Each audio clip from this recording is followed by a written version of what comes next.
সবকিছু ফুরায় একদিন। এই চিরন্তন সত্য আজ যেন আরো তীক্ষ্ণ, আরো ভারী। কারণ ইউরোপের সব আলো নিভিয়ে রঙিন এক গল্প আজ শেষ করলেন আনহেল দি মারিয়া। না, কোনো বর্ণাঢ্য বিদায় অনুষ্ঠান ছিল না। ছিল না বিদায়ী সংবর্ধনার লাল গালিচা। ছিল শুধু এক ফাঁকা মাঠ, এক হাড়ের রাত, আর এক চোখের কোণে জমে থাকা এক ফোঁটা নীরব অশ্রু। চেলসির বিপক্ষে ক্লাব বিশ্বকাপের শেষ ষোলোয় হারের মধ্য দিয়ে শেষ হলো বেনফিকার যাত্রা, আর সেই সঙ্গে বিদায় ঘণ্টা বাজল দি মারিয়ার ইউরোপীয় অধ্যায়ে।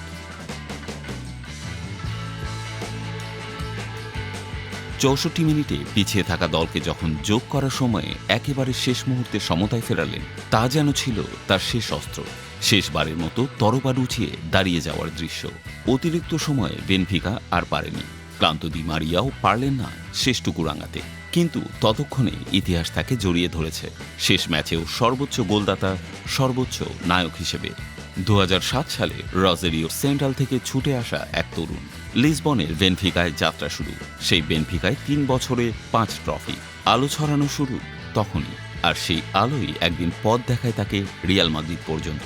২০১০ থেকে ২০১৪ সেই রিয়াল জাদুকর রোনালদোর সঙ্গী, চ্যাম্পিয়ন্স লিগ ফাইনালের নায়ক, লা লিগা জয়ী সেনানী, আর বর্ষসেরা আর্জেন্টাইন তারকা। পিএসজিতে ৭ বছর, ১৯টি ট্রফি। ২০২৩-এ ফিরে এলেন বেনফিকায় নিজের শেষটা শুরু করতে, এবং যেন কোনো রূপকথার বর্ণনায় লেখা শেষ প্যারার মতো তিনি আবারও হয়ে উঠলেন বেনফিকার ত্রাতা, সর্বোচ্চ স্কোরার আর নীরব জাদুকর। কিন্তু গল্প তো এখানেই শেষ নয়।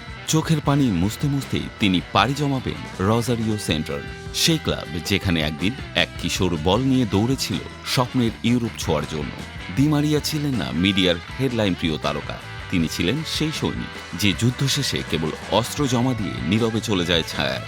কিন্তু তার রেখে যাওয়া ট্রফির সংখ্যা নয়, তার রেখে যাওয়া মুহূর্তগুলোই তাকে কিংবদন্তি করে তুলেছে।